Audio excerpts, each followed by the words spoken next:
अस्सलामुअलैकुम। Tele school के इस एजुकेशन प्रोग्राम में खुशामदीद। ये प्रोग्राम टीवी पर हुकूमत पाकिस्तान और सबक फाउंडेशन की शिराकत से पेश किया जा रहा है। इसके लेसन्स पाकिस्तान के तमाम तालीमी बोर्ड बशमूल कैम्ब्रिज के सिलेबस के मुताबिक तैयार किए गए हैं, जिसमें एजुकेशन कंटेंट सबक फाउंडेशन प्रोवाइड कर रही है। सबक फाउंडेशन की वेबसाइट sabak.pk पर केजी से 12वीं जमात तक वीडियोस और प्रैक्टिस टेस्ट बिल्कुल मुफ्त दस्तयाब हैं। आज के मैथमेटिक्स के लेसन में हमारा टॉपिक है applications of inverse trigonometric functions. ये फेडरल और पंजाब बोर्ड में चैप्टर 14, सिंध बोर्ड में चैप्टर 13, केपीके और बलूचिस्तान बोर्ड में chapter 12 graph of trigonometric equations का टॉपिक है। इस लेसन में students trigonometric equations containing principal functions के बारे में पढ़ेंगे। इसके अलावा इनवर्स ट्रिग्नोमेट्रिक फंक्शंस की एप्लीकेशन को भी देखेंगे। आज के मैथमेटिक्स के लेसन और इससे मुंसलिक वीडियोस को घर बैठे देखने के लिए आप सबक.pk की वेबसाइट पर जा सकते हैं। यहाँ तमाम बोर्ड्स की 9वीं से 12वीं जमात तक मैथमेटिक्स के सारे टॉपिक्स पर वीडियोस और प्रैक्टिस टेस्ट बिल्कुल मुफ्त मौजूद हैं। इनके ज़रिए आप अपने कॉन्सेप्ट्स को पुख्ता करके इम्तिहानात में शानदार नंबर हासिल कर सकते हैं। वेलकम स्टूडेंट्स, हम बात करेंगे trigonometric equations containing principal functions. मतलब प्रिंसिपल जो हमारे पास ट्रिग्नोमेट्रिक फंक्शंस होते हैं वो ऐसे ट्रिग्नोमेट्रिक फंक्शंस होते हैं जिनकी डोमेन को हम रिस्ट्रिक्ट करते हैं। जैसे यहाँ पे अगर आप देखें तो टेंजेंट फंक्शन जो है, इसमें जो x है वो बिलोंग कर रहा है -π/2 टू +π/2 के ओपन इंटरवल से। ठीक है, तो अब इस तरह की जो मतलब रिस्ट्रिक्टेड डोमेन से अगर कोई फंक्शन जो है ट्रिग्नोमेट्रिक फंक्शन की डोमेन बिलोंग करेगी तो हम इसे प्रिंसिपल ट्रिग्नोमेट्रिक फंक्शन कहेंगे, क्योंकि इसका इनवर्स भी एग्जिस्ट करता है। ठीक है, टेंजेंट अब यहाँ पर एक 1-to-1 फंक्शन है। ठीक है, अब इसका सोल्यूशन फाइंड करना, मतलब कि जो इसमें वेरिएबल इन्वॉल्व है जैसे x, इसकी वैल्यू फाइंड करना जो इस इक्वेशन को सेटिस्फाई करे। इसके हमारे पास दो मेथड है। मतलब या हम यूँ कह सकते हैं कि अगर हमारे पास x की वैल्यू रैशनल आ रही है, ठीक है, तो फिर हमें कैलकुलेटर को डिग्री में ही रखना होगा। लेकिन अगर हमें फर्ज करें सॉल्व करने पर पता चलता है कि x की वैल्यू एक इरेशनल नंबर आ रही है, तो फिर वहां पे हमें अप्रोक्सीमेट आंसर मिलेगा। मतलब मेथड तो हमारे पास तीन है, जैसे क्वाड्रेटिक फार्मूला होता है, फैक्टराइजेशन होती है, ठीक है, या कंप्लीटिंग स्क्वायर मेथड, तो वो तो हम क्वाड्रेटिक इक्वेशंस पे अप्लाई करते ही हैं। ठीक है, जैसे ये अब हमारे पास एक जो है क्वाड्रेटिक इक्वेशन है, ठीक है, जिसको मैं लिख भी देता हूँ, क्वाड्रेटिक इक्वेशन है, और इसमें जो वेरिएबल इन्वॉल्व है वो है tangent x, involving variable tangent x। ठीक है जी, 10x इसको हम पढ़ते हैं। तो अब देखें, इसमें हम क्वाड्रेटिक फार्मूला अप्लाई कर लेते हैं, अप्लाइंग क्वाड्रेटिक फार्मूला। ठीक है जी, अब क्वाड्रेटिक फार्मूला की जो मतलब उसमें जो वेरिएबल्स आते हैं वो आप जानते हैं।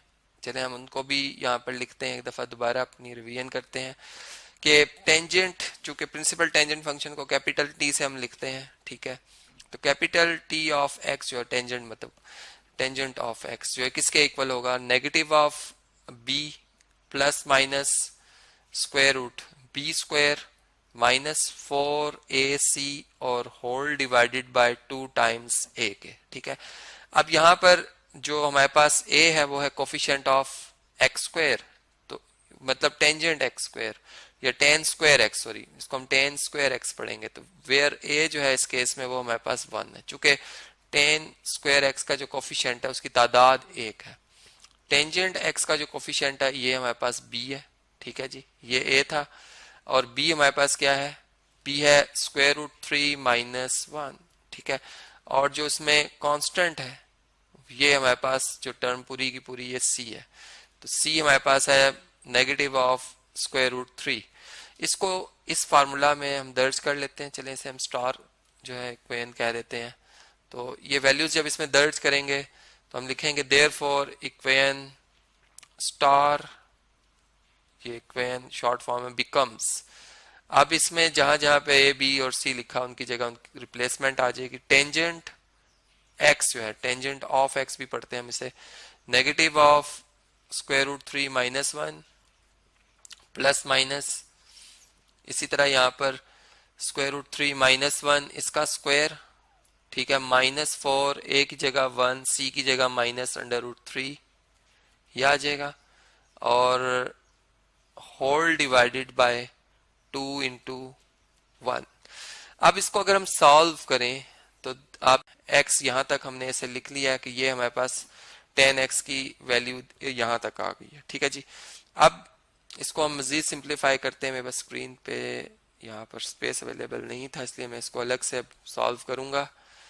तो देखें इसमें टेंजेंट x जो है इक्वल टू आएगा -√3 प्लस, अब ये दो साइन है, एक प्लस का एक माइनस का, तो एक दफा प्लस करके लिखेंगे इसे √3 + 1/2, और एक दफा इसी को टेंजेंट ऑफ x को हम माइनस करके लिखेंगे, मतलब -√3 + 1।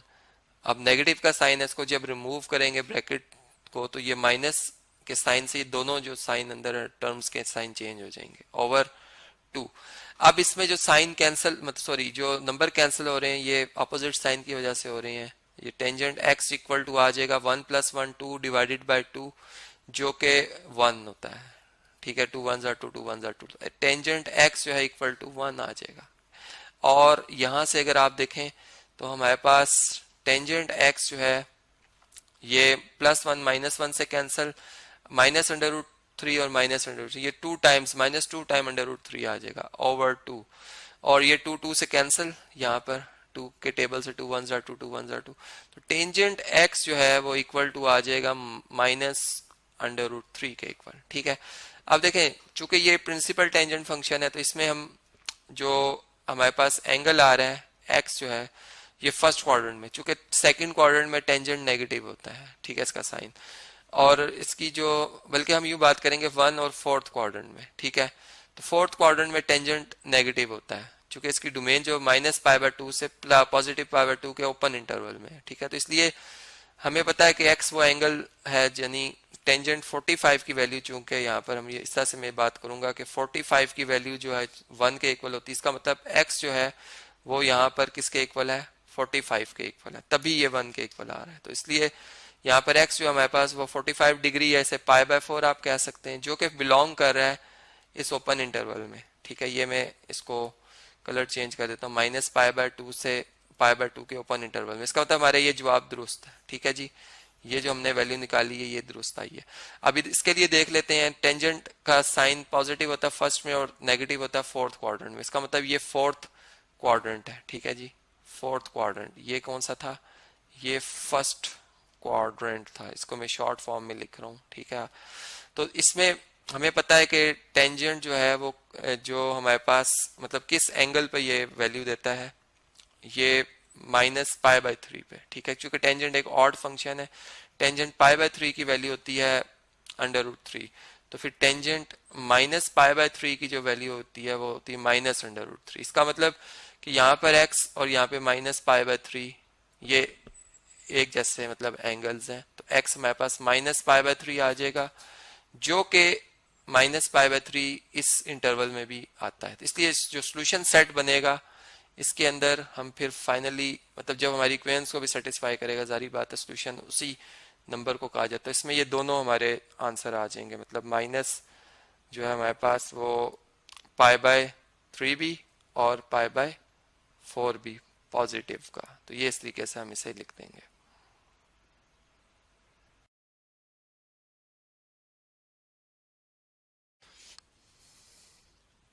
वेलकम स्टूडेंट्स, हम बात करेंगे प्रॉब्लम की जो कि रिलेटेड है trigonometric equations containing principal functions, और इसमें जो क्वेश्चन हमारा जी solve the equation involving principal function, ये है जी 4 cos square of 2x is equal to 3।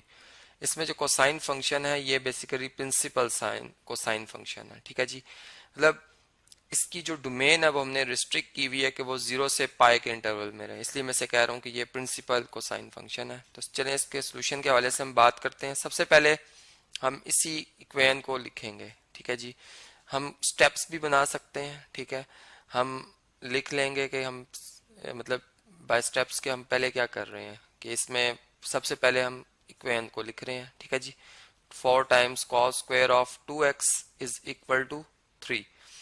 अब इसमें हमने जो इसकी प्रॉपर्टी है या जो डेफिनेशन है इसको अप्लाई करना है, ठीक है। जैसे हम ये बात जानते हैं कि जो हमारे पास, हाँ, हम यूँ बात करेंगे जो कोसाइन फंक्शन है, वी नो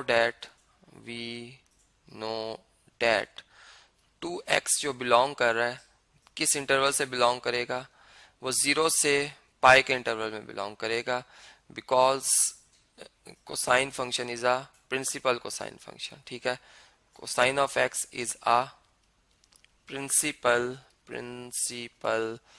कोसाइन फंक्शन, ठीक है जी, या सिंपल फंक्शन कर लेते हैं हम। अब इसमें ये बात हमें पता चल गई। अब देखें इसमें अगर हम इसको थोड़ा सा सिंपल बनाएं इस गिवन क्वेश्चन को, इससे क्या डिड्यूस कर सकते हैं हम कि कोसाइन स्क्वायर ऑफ 2x ये किसके इक्वल है, ये इक्वल है 3, और ये 4 यहाँ मल्टीप्लाई हो रहा है, ये दूसरी साइड पे आके क्या हो जाएगा, डिवाइड हो जाएगा, ठीक है जी। अब ये देखें कि ये हमारे पास जो है आ गई एक फॉर्म, और इसमें अगर आप देखें तो ये स्क्वायर जो है, कॉस स्क्वायर जो है, इसको हम अब सिंपल कोसाइन फंक्शन बनाने के लिए दोनों तरफ स्क्वायर रूट लेंगे। तो यहाँ हम लिखेंगे taking square root on both sides, ठीक है जी। बी डॉट एस में लिख रहा हूँ बोथ साइड्स के लिए, तो यहाँ भी मतलब आएगा स्क्वायर रूट जो कि स्क्वायर को खत्म कर देगा, इसलिए मैं यहाँ पे स्क्वायर नहीं लिख रहा हूँ, ठीक है।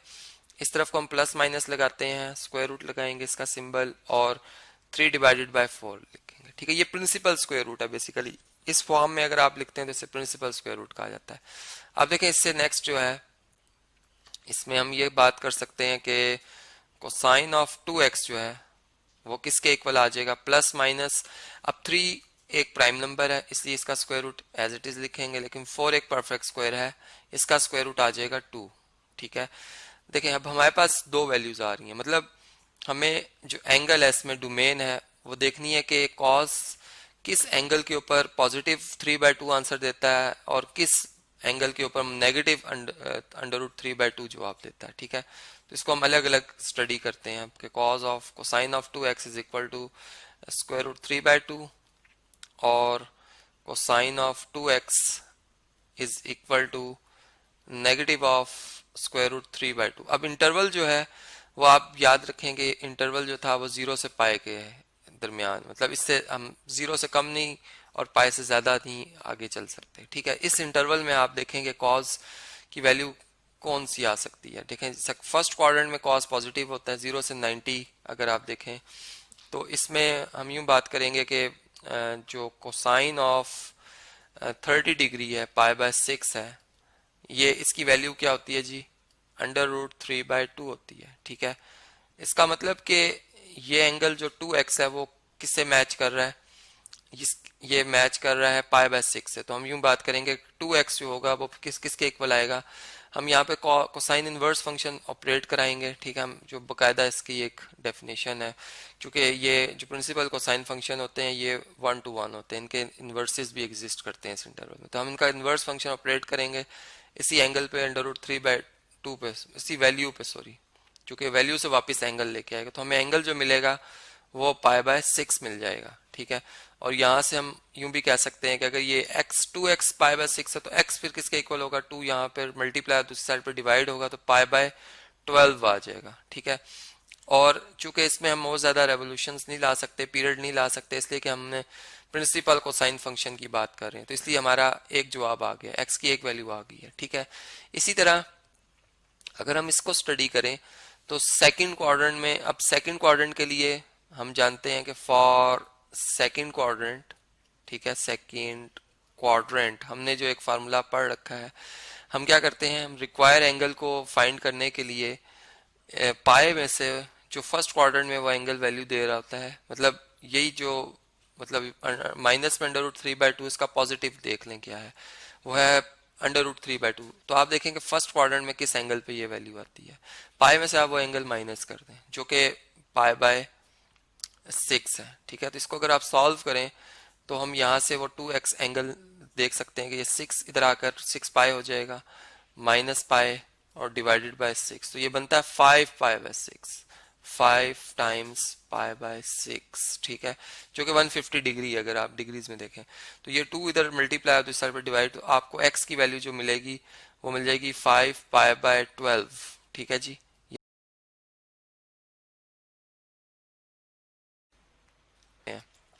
अब जिस एंगल के साथ जो रेट जब मतलब जिस मीडियम से, जिसे मैं कह रहे हैं वैक्यूम कह रहा हूँ, इसमें से आएगी और टकराएगी, तो ये जो एंगल बन रहा होगा नॉर्मल के साथ इस रे का, इसे हम एंगल ऑफ इंसिडेंस कहेंगे। और ये 40 डिग्री है यहाँ पर, तो इसे मैं थीटा आई कह रहा हूँ। ये कितना है जी? 40 डिग्री है। अब जितना एंगल ये जो मतलब जब पानी के अंदर से गुजर रही होगी, तो उस वक्त जो इस रे ने नॉर्मल के साथ बनाना है, इसे हम कहेंगे ये रिफ्रैक्टेड, मतलब एंगल ऑफ रिफ्रैक्शन है। एंगल ऑफ, जिससे हम कहेंगे रिफ्रैक्शन है, जिसे हम मैं थीटा आर से रिप्रेजेंट करूं। बेसिकली इसमें हमने थीटा आर फाइंड करना है। देखें अगर लिखा हो आप पढ़ें तो, determine the angle of refraction. अब स्नेल्स लॉ जो है वो ऑलरेडी हम फिजिक्स में पढ़ चुके हैं, ठीक है। अकॉर्डिंग टू स्नेल्स लॉ या by snell's, SNELL, snell's law, क्या है जी? इसके मुताबिक क्या, अगर आप साइन ऑफ जो एंगल ऑफ इंसिडेंस है ये ले लें और इसकी रेशियो लें sine of angle of refraction, ठीक है, इससे, जिसे मैं आर कह रहा हूं, ये रेशियो, और जो अगर आप जिस रफ्तार से, जिस मतलब यूं कहूंगा कि मैं स्पीड से ये एयर वैक्यूम में गुजर रही थी, ठीक है, ये जो हमारे पास हम कह सकते हैं लाइट है, इसका हम V1 कह रहे हैं, इसकी रेशियो ले ली जाए पानी में जो इसकी स्पीड है उससे, V1/V2। तो ये जो हमारे पास V1/V2, इसे हम इंडेक्स ऑफ रिफ्रैक्शन कहते हैं, जो कि हमें बता दिया गया है इस क्वेश्चन में कि ये हमारे पास इंडेक्स ऑफ रिफ्रैक्शन जो है, ठीक है, index of refraction of light V1/V2 ये है 1.33, ठीक है जी। इसके कोई यूनिट्स नहीं है और यहाँ से भी आप देख सकते हो। तो अगर मैं ये जो हमारे पास वैल्यूज हैं, इनको अगर हम इस जो रिलेशन है इसमें अगर पुट करें, तो हमारे पास क्या बन जाएगा जी? हमारे पास यूं से बन जाएगा थीटा आई जो है एंगल ऑफ इंसिडेंस, ये 40 डिग्री है, तो हम साइन ऑफ 40 डिग्री ले रहे होंगे डिवाइडेड बाय साइन ऑफ, यहाँ पर एंगल ऑफ रिफ्रैक्शन जो है वो हमने डिटरमिन करना है रिफ्रैक्शन, तो ये थीटा आर ही लिखा जाएगा, जिसे थीटा टू भी मैं लिख रहा था, थीटा आर चले लिख देते हैं, और इक्वल टू 1.33, ठीक है जी। ये हमें रेशियो बता दी गई थी। अब इसको अगर हम सॉल्व करें, देखें थीटा जो साइन थीटा आ रहा है वो इधर शिफ्ट हो जाए और ये 1.33 इधर आकर साइन 40 को डिवाइड कर दे, तो ये हमारे पास यहाँ से एक आंसर आ सकता है, ठीक है। इसे मैं कॉपी कर रहा हूँ स्क्रीन पर, हम इसको अलग से सॉल्व करेंगे। अब देखें इसमें हम साइन 40 की वैल्यू भी देख लेते हैं साथ ही कैलकुलेटर में। मैं इसे रेडियंस में ला रहा हूँ, ठीक है, बल्कि डिग्री में हमने, चूंकि 40 डिग्री हम पुट करें ना, 40 डिग्री में है, तो साइन की पहले वैल्यू देख लेते हैं कि डिग्री में 40 डिग्री में क्या आती है। 0.6428, 0.6428, ठीक है। इसको 1.33 से डिवाइड कर देंगे, जबकि ये साइन ऑफ थीटा आर इधर मूव हो जाएगा, ठीक है जी। अच्छा, अगर हम इसको डिवाइड करें इस नंबर को 1.33 से, तो हमारा आंसर बनता है 0.4833, ठीक है, अप्रोक्सीमेट। तो साइन ऑफ थीटा आर जो है, साइन ऑफ थीटा आर, ये आ जाएगा कितना जी? 0.4833। अब हम बेसिकली यहाँ पर इन्वर्स ट्रिग्नोमेट्रिक जो फंक्शन है उसको इसलिए इंट्रोड्यूस करा रहे हैं कि हमें यहाँ पर एंगल मालूम करना है, हमें वैल्यू पता है, ठीक है। तो हमें पता है कि वो जो कि हम टेबल से भी देख सकते हैं ट्रिग्नोमेट्रिक फंक्शंस के, और कैलकुलेटर से भी निकाल सकते हैं। मैं साइन इनवर्स फंक्शन जो है वो दोनों तरफ ऑपरेट करूंगा, यहाँ भी sine inverse of sine of theta r means angle of refraction, और यहाँ भी साइन इनवर्स ऑफ 0.4833। तो ये हमारे पास साइन थीटा साइन इनवर्स से एक तरह से ऑपरेट हो के वापस उसी डोमेन पे आ जाएगा, थीटा आर पे, एंगल पे। और यहाँ से हम, ये चूंकि रेडियन में है, ठीक है, रेडियंस में है ये एंगल, इसको बल्कि ये सॉरी, इसको हम डिग्रीज में, आंसर हमारा डिग्री में भी आ सकता है। तो अगर एंगल आपको रेडियन में चाहिए आप रेडियन प्रेस कर दें, डिग्री में चाहिए डिग्री में प्रेस कर दें, इनवर्स दबाएंगे साइन फंक्शन, तो ये 28.9 डिग्री आ जाएगा, ठीक है, 28.9 डिग्री। और अगर आप इसको